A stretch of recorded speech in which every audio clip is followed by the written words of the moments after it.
So for the first time in years, I'm actually going on holiday, and it's been such a long time and I'm really looking forward to it. And one of the things I'm looking forward to is sorting out what's going to be in my bag. And so in this video, I'm going to be doing a what's in my bag everyday carry tech edition, and I'm going to be talking about what I'm actually going to be taking with me on this trip. If you like this video, please like, comment and subscribe, and let's get started. So let's start off with the bag. This is the 28-litre rucksack by CabinZero. CabinZero are a company that specialises in bags for travel, and they've got a huge range of items available. Now I've picked up this dashing one in yellow that I've had for some time now, and it's holding up really well. I've used it on several trips already. Now it's quite a small bag, in fact it's small enough to fit underneath a plane seat. The bag itself is quite simple. It has several compartments inside and can hold a small laptop or a tablet. The build quality is actually really good. It seems to be quite sturdy, and all the zippers and things are really good quality as well.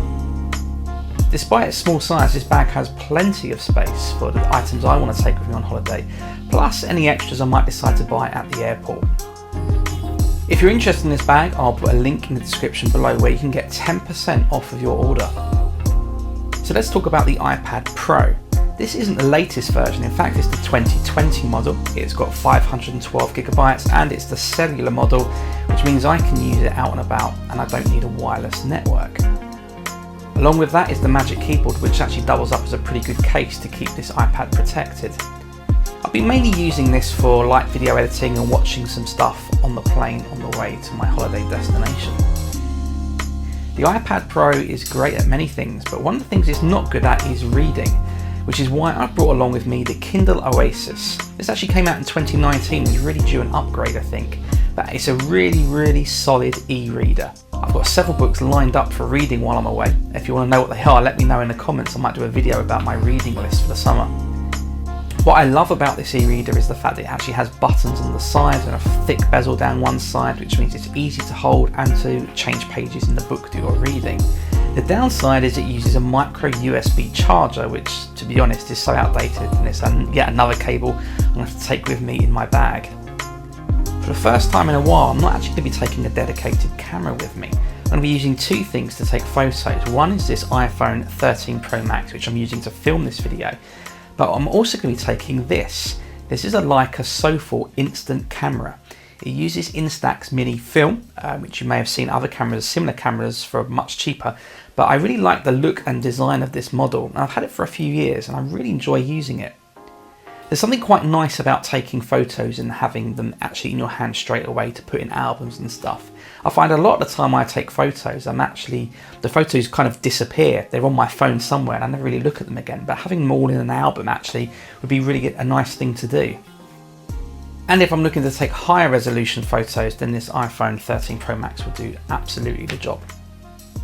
So my flight's about 4.5 hours long and I'm going to need some in-flight entertainment. I've got my iPad for watching videos and my Kindle to read some books, but at some point I'm going to want to play some games.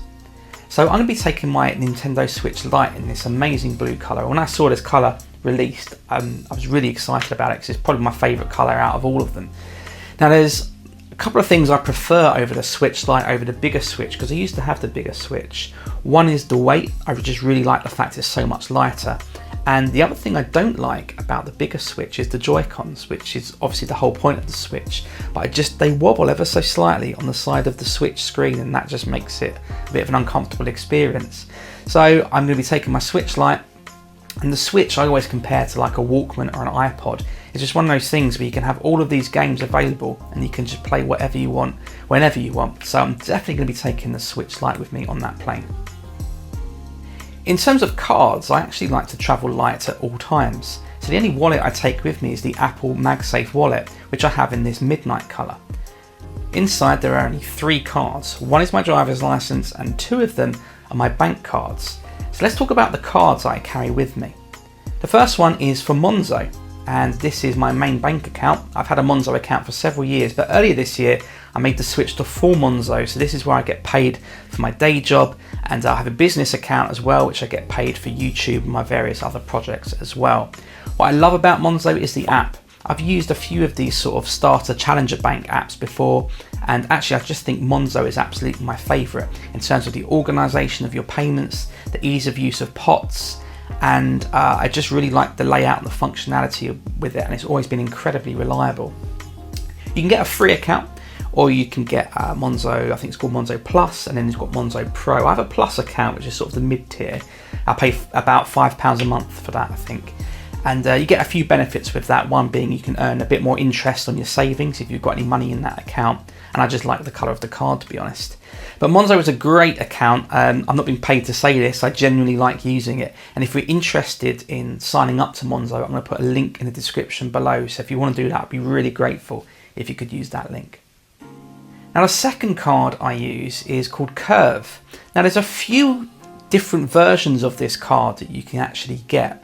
I use Curve because they're based in the UK, and what it is it's a single card that you can use instead of using multiple cards. So along with my Monzo personal and business account, I also have bank accounts with a few other banks as well, and you can basically add all of these cards to your Curve account, and then you just use your one card.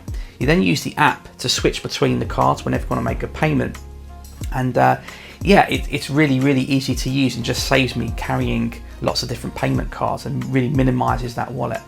Again, there's a few different versions. You get a free version, and then you get a sort of a paid version which has a slightly nicer card, and then you've got the metal version, which is the one I have. I have this rather fetching black metal card for my Curve account, and you get extra benefits with that, things like travel insurance, phone insurance, and you can use it to get into airport lounges and things like that. So it's really good. I really enjoy using it, and it's just made my wallet a whole lot lighter. If you're interested, again, I'm going to put an affiliate link in the description below, and if you do that, I get £5 if you sign up and spend some money, so that just helps out the channel if you're interested in signing up. So let's talk about earphones. Now I have every model of AirPod. I have the normal AirPods, the AirPods Pro, and I've even got the AirPods Max. The AirPods Max I really love, but I don't really want to take them with me. They're headphones I tend to leave at home, if I'm being honest. However, this year I've actually picked up something different. It's still by Apple, but it's the Beats Fit Pro. Now I do loads and loads of walking and stuff, and what I've always found with the AirPods Pro is that they ever so slightly slip out of my ears. They never fall out, but that seal inside the ear, it sort of loosens up and it just doesn't sound as good. I always find myself having to push the AirPods back into my ear. So I've switched to the Beats Fit Pro, which have these sort of wingtips which help keep it in your ear, and they work brilliantly. They're really comfortable, they never move, and because they've permanently got that seal in your ear, I actually, even though there's technically no sound difference between the Beats Fit Pro and the AirPods Pro, I actually prefer the sound of them. They're a bit plasticky, they don't feel as premium as the AirPods Pro, but they are really comfortable, and I'm going to really appreciate that noise cancellation on probably what will be a noisy flight. Next up, let's talk about the gimbal. Now I mentioned earlier I'm going to be taking my iPhone 13 Pro Max. I'm going to be doing lots of photos and videos on that, and I've used a few different gimbals in my time, all from DJI, but this is the DJI OM 5. This is their latest version, and I've only recently got this. Now I really love that app. I love the fact that it's got facial tracking and things like that. But what I really like about the latest model is it's actually kind of it extends out a bit like a selfie stick, which means you can hold the camera a bit further away from you, and it's going to be a bit easier to take some sort of selfie videos or selfie pictures. I'm going to be having some fun exploring with the DJI app and trying to do a few different creative things with the videos, just having some fun with it. But it's probably my favourite gimbal that I have used. I've actually used this setup on another channel. I'm a producer for another channel called FPL Agony. I'm not on the camera on that one, but I'm film and I edit the videos for that channel, so check that out if you're into your fantasy football. But that's all created using the iPhone 13 Pro Max and my DJI OM 5. And now we're going to finish on a slightly more analog note. This is the Moleskin journal. It's a hardback version with lined paper inside, and I basically use this for journaling, writing down my thoughts. I would say every day, but probably not quite.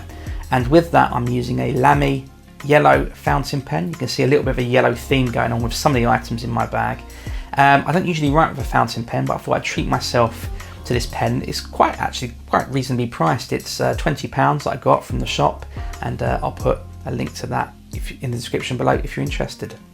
So that's it, that's my everyday carrying as I go on holiday. I've simplified things quite a lot. I'm not going to be taking lots of different cameras and lots of different accessories. I'm just strictly keeping it to sort of the bare minimum, enough to capture some of my adventures as I go on holiday, but also just have enough for my own entertainment as well. I'm going to put links to everything in the description below, so please use those links, they really help support the channel. And please check out my Patreon if you want to see more of this, and I have a buy me a coffee page, buymeacoffee.com/buzzkill if you'd like to support the channel. But the main thing you can do to support the channel is to like, comment and subscribe. So thank you very much for watching, and I'll be back soon with another video.